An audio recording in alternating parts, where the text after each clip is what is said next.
Merhaba arkadaşlar. Bu videoda Türkmence'nin neden zor olduğunu anlatmaya çalışacağım. Mesela bakın, yazıda anlaşılır ama konuşmada zor, anlayamıyorum diyen insan çok duydum.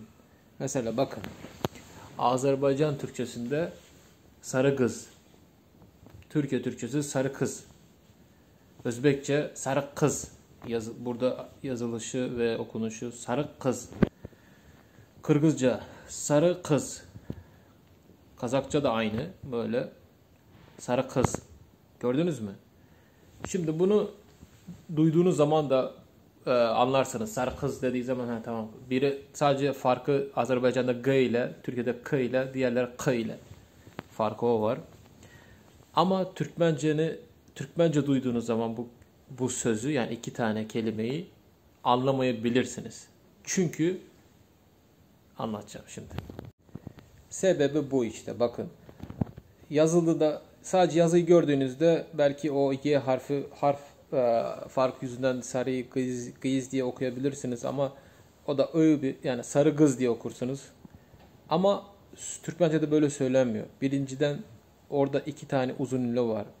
Sarıda A uzun, kızda I uzun. Yani S'de peltek söyleniyor. Diş arası yani S. Sarı kız. Sarı kız dediği zaman biri, siz böyle baka kalırsınız, ne dedi acaba diye. Sarı kız nerede? Sarı kız nerede? Burada tabii Türkmence'nin kendine has bir özelliğini görüyorsunuz.